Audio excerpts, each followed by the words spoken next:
Monika Mishra. Welcome to Prayag ITI channel.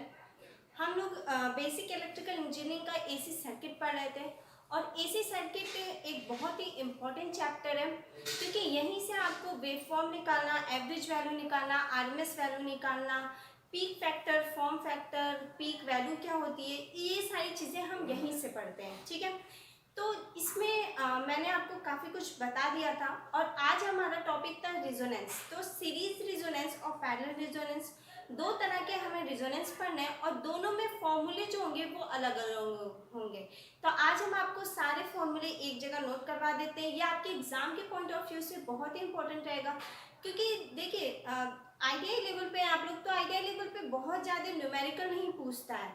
वहाँ पे क्या पूछेगा आपसे, फॉर्मूला ही ज़्यादातर फॉर्मूला पूछेगा।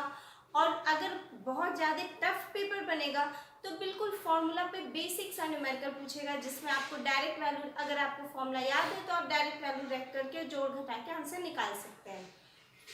तो इस टाइप के कुछ क्वेश्चंस बनते हैं आपके एग्जाम में। आपके एग्जाम का जो पैटर्न रहेगा हम उसी के अकॉर्डिंग चलेंगे और उसी के अकॉर्डिंग आपको बताएंगे। ठीक है, तो आज हम आपको एसी सर्किट के जितने भी लगभग फॉर्मूले हैं उन सारी चीज़ों को नोट करवा देते हैं। इससे आपको याद करने में इजी रहेगा।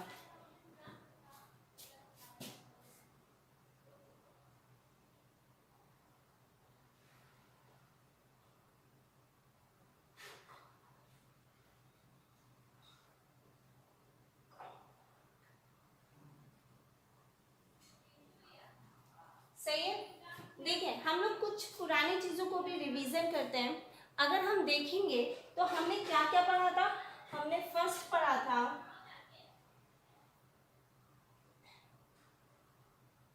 हमने पढ़ा था X L is equal to होता है 2 पाई एफ इंटू में एल।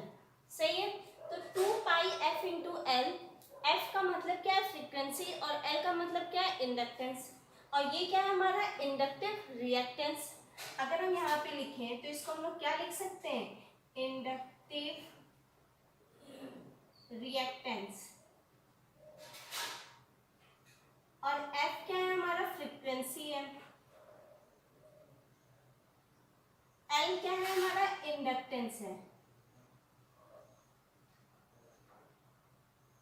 इंडक्टेंस है। ठीक है, नेक्स्ट अगर हम लोग लिखें एक्सी, तो एक्सी इज इक्वल टू होता है 1 अपॉन में 2 पाई एफ इंटू में सी। सही है, तो एफ क्या है यहाँ पे फ्रीक्वेंसी है, सी क्या है यहाँ पर कैपेसिटी की वैल्यू है, और एक्सी क्या है यहाँ पे कैपेसिटिव रिएक्टेंस है, कैपेसिटिव रिएक्टेंस है। सही है, अब अगर हमें इम्पीडेंस निकालना हो, मतलब कि जेड चाहिए हमें, तो जेड इज इक्वल टू हम लोग क्या लिखते हैं, under root R square plus XL minus XC का होल स्क्वायर।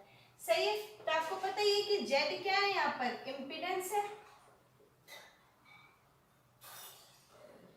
जेड क्या है यहाँ पर इम्पीडेंस है, आर रेजिस्टेंस, एक्सएल क्या है इंडक्टिव रिएक्टेंस और ये क्या है कैपेसिटिव रिएक्टेंस। सही है, तो Z is equal to R square plus XL minus XC का होल स्क्वायर।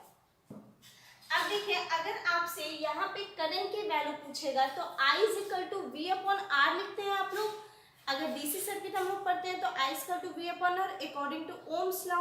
बट यहाँ पर आप लोग क्या लिखेंगे, I इज इक्वल टू में V upon Z, I is equal to में वी अपॉन जेड। तो जेड की वैल्यू क्या है, जेड की वैल्यू हम क्या रखेंगे, under root R square plus XL minus XC का होल स्क्वायर। अब देखिए कभी कभी ऐसा भी एग्जाम में होता है कि एक्सएल की वैल्यू दी रहती है, एक्सी नहीं भी दी रहती है, तो कोई बात नहीं, जो चीज़ नहीं दी है हम उसको कांस्टेंट मानेंगे और कांस्टेंट मान के इम्पीडेंस की वैल्यू को निकाल लेंगे। सही, ये कुछ हमारे इंपॉर्टेंट टर्म्स थे। अब आपको लीडिंग लैगिंग और यूनिटी का कॉन्सेप्ट बता ही चुके हैं। इसके आगे हम लोग रिजोनेंस पढ़ते हैं। रिजोनेंस में आपको दो रिजोनेंस पढ़ना है, एक सीरीज पढ़ना है और एक पैरेलल रिजोनेंस पढ़ना है। तो यहाँ पर अगर हम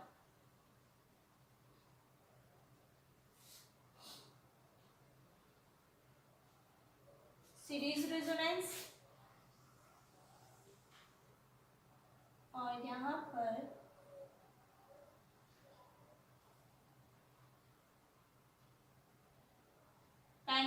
इम्पिडेंस की बात करते हैं। सही है, देखिए सीरीज रेजोनेंस और पैरेलल रेजोनेंस। सबसे पहले हम लोग इम्पिडेंस की वैल्यू देखते हैं। अगर इम्पिडेंस की वैल्यू देखा जाए तो Z इज इक्वल टू क्या होता है, आप यहाँ पर Z की वैल्यू को जो चीजें कांस्टेंट दी हुई हैं उनको छोड़कर बाकी चीज को निकाल सकते हैं, बट आपको यहाँ पे ये बताना है कि कौन सी वैल्यू हमें मिनिमम मिलेगी, कौन सी मैक्सिमम मिलेगी। ठीक है, तो Z इज इक्वल टू हम R रखते हैं और प्लस 0 इंटू में J क्या है, हमारा इमेजिनरी नंबर है। तो इम्पिडेंस की वैल्यू हमें कैसी मिलती है, Z is equal to minimum value मिलती है। कैसी मिलती है, मिनिमम। अब देखिए सीरीज रेजिस्टेंस, सीरीज रेजोनेंस है, तो यहाँ पर इम्पिडेंस की वैल्यू कैसी मिली है, मिनिमम मिली है। तो यही चीज अगर हम पैरेलल में देखेंगे तो वहां पर हमें क्या मिलेगी, Z की वैल्यू मैक्सिमम मिलेगी। तो हम यहाँ पे लिख सकते हैं Z is equal to maximum. Question पूछा जाएगा कि बताइए सीरीज रेजोनेंस में इम्पिडेंस की वैल्यू कैसी होती है, minimum, maximum, same, none of this. तो आपको बताना होगा कि सीरीज रेजोनेंस में इम्पिडेंस की वैल्यू मिनिमम पाई जाती है। ठीक है, अब देखिए नेक्स्ट है हमारा आई इक्वल टू में होता है V by R. I equal to में V बाई आर लिख सकते हैं, या फिर आई इक्वल टू में V अपॉन में Z भी लिख सकते हैं। तो आपको पता है कि सीरीज में करंट की वैल्यू इक्वल मिलती है ना, करंट की वैल्यू समान होती है और वोल्टेज की वैल्यू अलग अलग होती है। तो यहाँ पर जब करंट की वैल्यू इक्वल मिलेगी और सीरीज रेजोनेंस की हम बात करेंगे तो आई की वैल्यू कैसी होगी, मैक्सिमम होगी। तो हम कह सकते हैं कि करंट की वैल्यू कैसी होगी, मैक्सिमम होगी।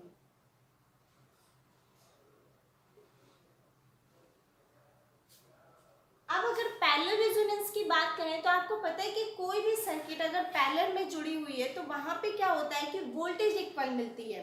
वोल्टेज कैसे मिलती है, इक्वल मिलती है, और करंट की वैल्यू अलग अलग मिलती है। तो इस वजह से अगर हम यहाँ पर करंट की वैल्यू देखेंगे तो I equal to V by R, और हम यहाँ पे क्या लिख सकते हैं, I is equal to minimum value. कैसे मिलेगी, मिनिमम। सही है, आई की वैल्यू कैसी मिली, मिनिमम मिली। अब देखिए ओमेगा, ओमेगा आपको पता है क्या होता है, omega is omega naught. Omega is equal to में ओमेगा नॉट। अगर ओमेगा इज इक्वल टू में ओमेगा नॉट है तो इसका मतलब ये है कि यूनिटी पीएफ पे वर्क कर रहा है। हम यहाँ पे क्या लिख सकते हैं, unity PF. Omega is equal to में ओमेगा नॉट मतलब कि यूनिटी पीएफ। सही है, अगर मान लीजिए omega naught is greater than omega तो हम लोग इसको क्या कहेंगे, लीडिंग पीएफ, मतलब कि कैपेसिटिव इफेक्ट है। यहाँ पे क्या लिख सकते हैं, लीडिंग पीएफ। और लीडिंग पीएफ का मतलब क्या होता है, कैपेसिटिव इफेक्ट, कैपेसिटिव इफेक्ट। सही है, अब देखिए अगर omega is greater than omega not होगा तो ये क्या होगा, लैगिंग पीएफ होगा।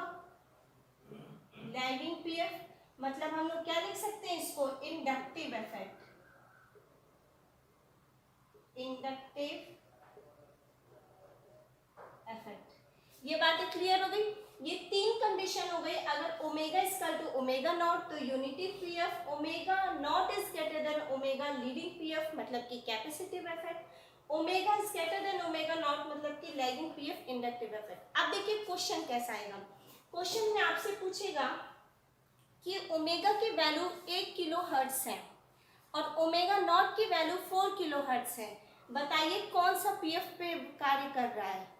तो आप क्या बताएंगे कि ओमेगा नॉट इसमें बड़ा है, तो ओमेगा नॉट बड़ा होने की वजह से हम कहेंगे कि लीडिंग पीएफ पे कार्य कर रहा है, मतलब कि कैपेसिटिव इफेक्ट पर वर्क कर रहा है।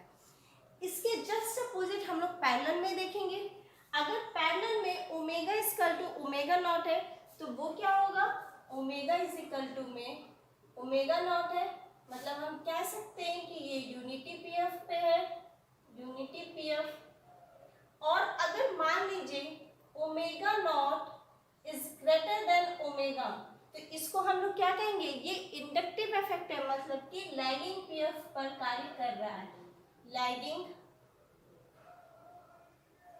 पीएफ मतलब इसी को हम लोग क्या कहेंगे, इंडक्टिव इफेक्ट।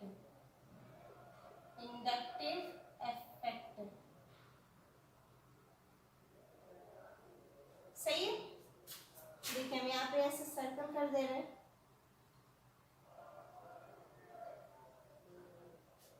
तो ये हम क्या कहेंगे कि वो किस पीएफ पर है, इंडक्टिव पीएफ पर है। ठीक है।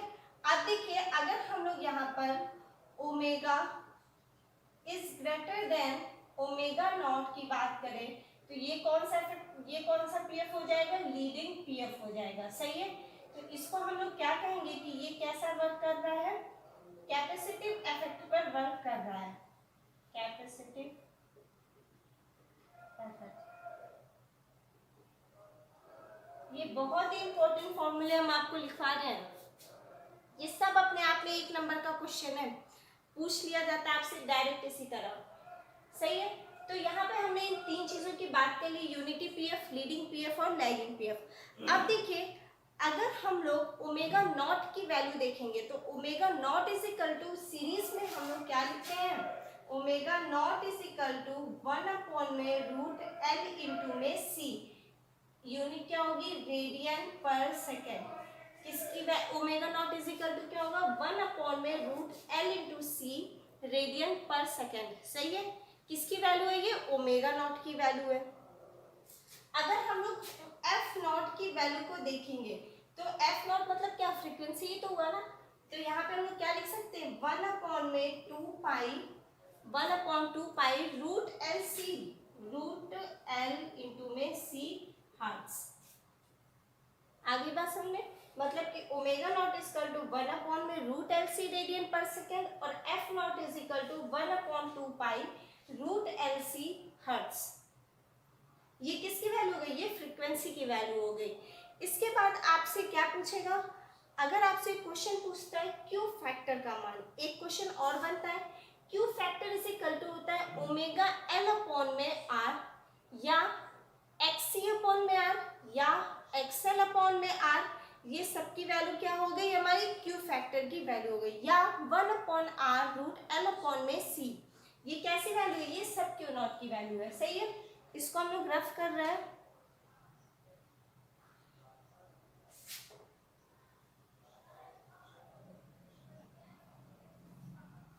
देखिए सीरीज की बात कर रहे हैं, सीरीज का इधर हम लोग लिख रहे हैं। तो अगर हम लोग क्यू फैक्टर की बात करेंगे, इसका मतलब क्या है, क्यू फैक्टर, या फिर इसको हम लोग क्वालिटी फैक्टर भी कह सकते हैं, क्यू फैक्टर या क्वालिटी फैक्टर। तो क्यू फैक्टर की वैल्यू क्या होती है, ओमेगा नॉट एल अपॉन में R, omega naught L upon में आर। इसी को हम लोग क्या लिख सकते हैं, एक्स सी अपॉन में आर, और इसी को हम लोग क्या लिख सकते हैं, एक्स एल अपॉन में आर। सब किसकी वैल्यू हो गई, ये सब क्यू फैक्टर की वैल्यू है, मतलब कि क्वालिटी फैक्टर की वैल्यू है।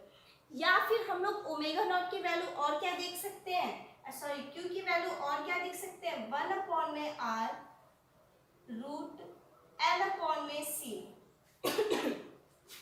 क्या लिखे, Q factor is equal to 1 में आर √L अपॉन में सी। या फिर हम लोग और क्या देख सकते हैं, रेजोनेंस फ्रीक्वेंसी अपॉन में bandwidth. Q factor is equal to क्या हो जाएगा, रेजोनेंस फ्रीक्वेंसी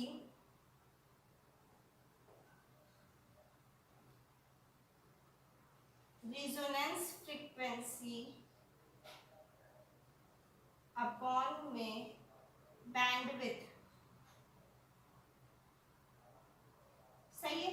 तो रेजोनेंस फ्रीक्वेंसी क्या हुआ, रेजोनेंस फ्रीक्वेंसी अपॉन में बैंडविड्थ। रेजोनेंस फ्रीक्वेंसी का मतलब क्या है, ओमेगा नॉट, और बैंडविड्थ का मतलब क्या है, डेल ओमेगा। सही है। तो इसको हम लोग डेल ओमेगा, तो del omega is equal to हम लोग क्या लिखते हैं, आर अपॉन में एल।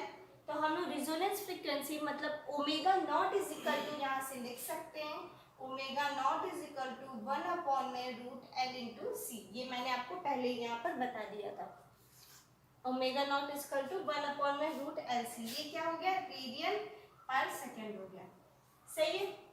देखिए ये फॉर्मूले सारे किसके थे, सीरीज रेजोनेंस के थे। यहाँ पर आपको एक एक पॉइंट को समझना है कि हम कब किसकी बात कर रहे हैं। ये सारे यहाँ पे सबसे पहले इम्पीडेंस की बात हुई है। अब देखिए पहले हम इसको भी कंप्लीट कर ले, फिर इस पहुंचते हैं यहाँ पर। तो यहाँ पे आपने तीनों पीएफ देख लिया है कि कौन कौन सी कंडीशन पे तीनों पीएफ लागू होगा। अब हम बात करेंगे क्यू फैक्टर की। तो यहाँ पर हम लोग क्यू फैक्टर मतलब Q इज इक्वल टू लिख सकते हैं ओमेगा नॉट C इंटू में R। क्या लिख सकते हैं? ओमेगा नॉट C इंटू में R, या फिर हम लोग लिख सकते हैं R root L of C upon में L, या क्या लिख सकते हैं Q is equal to R root C upon में L। यहाँ पे हम लोग क्या लिख रहे थे? 1 अपॉन में R रूट L अपॉन में C, और यहाँ पे उसके अपोजिट लिखना है R रूट C अपॉन में L लिख सकते हैं। इसके बाद देखिए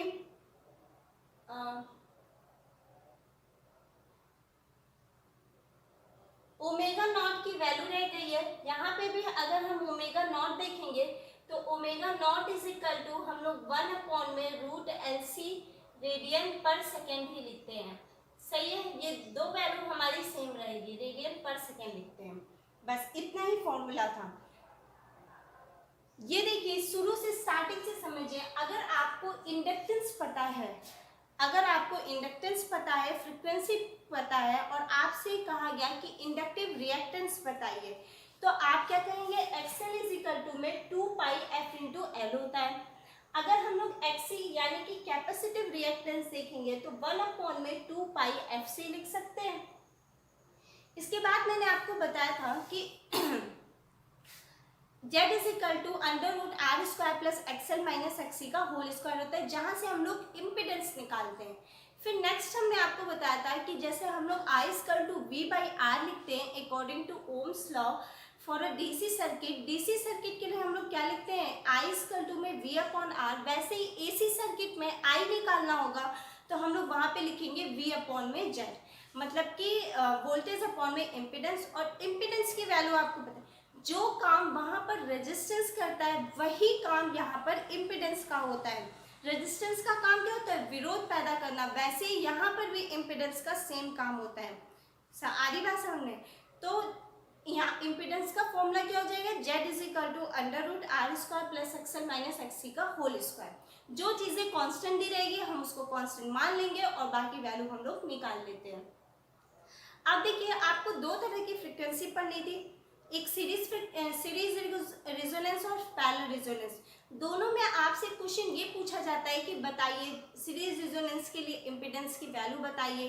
सीरीज रेजोनेंस में अगर हम लोग ओमेगा नॉट की वैल्यू को 4 किलो हर्ट्ज लेकर के ओमेगा की वैल्यू को 1 किलो हर्ट्ज लेते हैं तो ये किस इफेक्ट पर कार्य कर रहा है या फिर कौन सा पीएफ वर्क कर रहा है, इस तरह के क्वेश्चन पूछे जाएंगे। ये सारी चीजें आपको कहाँ से क्लियर होंगी? इस फॉर्मूले से क्लियर होंगी। तो आपको फॉर्मूला प्रॉपर तरीके से याद होना चाहिए। एक याद करिए, एक उसके जस्ट अपोजिट अपने आप याद हो जाएगा। तो अगर हम लोग यहाँ पे इम्पिडेंस की बात करेंगे तो सीरीज रेजोनेंस में इम्पिडेंस की वैल्यू कैसी होती है? मिनिमम होती है। अगर I equal to V upon में R लिखते हैं या I equal to V upon Z लिखते हैं तो यहाँ पे I की वैल्यू कैसी होगी? सीरीज रेजोनेंस है ना, सीरीज है तो सीरीज में करंट की वैल्यू इक्वल रहती है, वोल्टेज की वैल्यू डिवाइड होती है। तो ऑब्वियस सी बात है कि हमें जो करंट की वैल्यू मिलेगी वो सीरीज में मैक्सिमम ही मिलेगी। सही है। उसके बाद omega equal to omega naught. इसके बाद 3 कंडीशंस एसी सर्किट के लिए सबसे ज्यादा इंपॉर्टेंट है और क्वेश्चन भी पूछा जाता है। एक यूनिटी, लीडिंग और लैगिंग।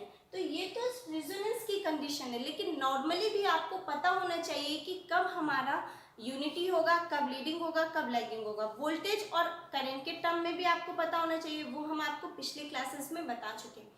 और सबसे इम्पोर्टेंट चीज ये हमने आपको बताया था कि फेजर आपको देखना है। अगर आप लोग फेजर डायग्राम देखेंगे तो हमेशा उसको एंटी क्लॉकवाइज डायरेक्शन में देखेंगे। एंटी क्लॉकवाइज डायरेक्शन में देखेंगे, जो भी वैल्यू पहले आएगी करंट या वोल्टेज की, वो वैल्यू दूसरे वाले से लीड कर रही होगी। सही है, इतनी बात समझना बहुत जरूरी है।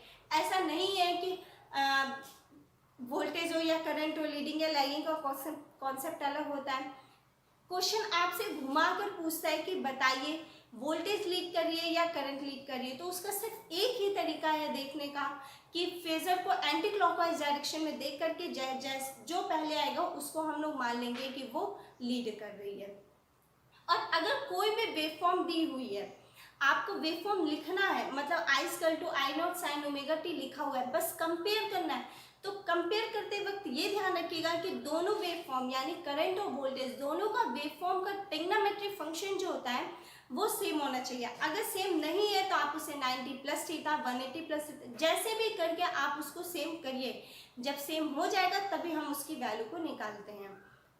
इतनी बात क्लियर है। यहाँ से यूनिटी पीएफ लीडिंग लैगिंग आप लोग देख रहे हैं। ओमेगा नॉट की वैल्यू 1 में रूट एलसी देख रहे हैं। एफ नॉट की वैल्यू 1 2 पाई रूट एलसी है ही है।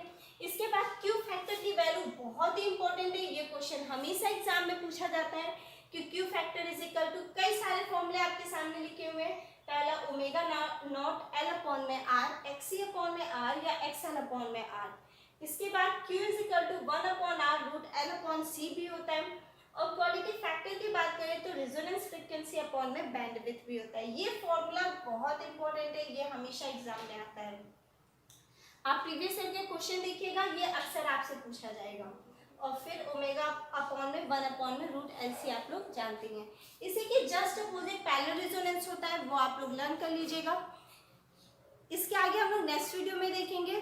Thank you.